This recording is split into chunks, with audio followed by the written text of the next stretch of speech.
என்னால நெஞ்சு நிமித்தி கம்பீரமாக நான் சொல்ல முடியும். இன்னும் சொல்லுகிறேன், மீனவர்களை நலனுக்காக இன்னும் செய்ய நாங்கள் காத்துக் கொண்டிருக்கிறோம்.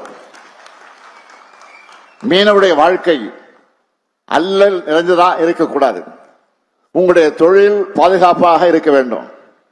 இந்த தொழில் எதிர்காலத்திற்கும் பயனளிக்கக்கூடிய தொழிலா இருக்கு என்றுதான் ஏராளமான திட்டங்களை உருவாக்கி இன்றைக்கு செயல்படுத்திக் கொண்டிருக்கிறோம்.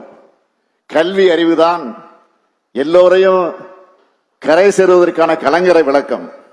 அதனாலதான் மீனவ சமுதாயத்தை சேர்ந்த மாணவ மாணவியர் இந்திய குடியுரிமை பணியில சேர நினைச்சா அவங்களுக்கு பயிற்சி தர முடிவெடுத்து இந்த ஆண்டு மட்டும் 39 மீனவ மாணவர்களுக்கு 5,20,000 ரூபாய் செலவில் பயிற்சி தந்திருக்கிறோம்.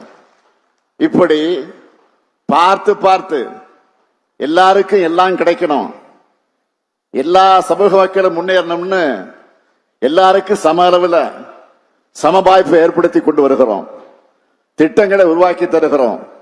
எனவே திராவிட மாடல் அரசோட திட்டங்களை மீனவ சமுதாயத்துடைய மக்கள் பயன்படுத்திக்கணும்னு நான் உங்களை எல்லாம் இந்த நேரத்தில் அன்போடு கேட்டு உங்களை சந்திப்பதில் நான் மீண்டும் என்னுடைய மகிழ்ச்சியும் பெருமையும் தெரிவித்து விடைபெறுகிறேன். நன்றி, வணக்கம்.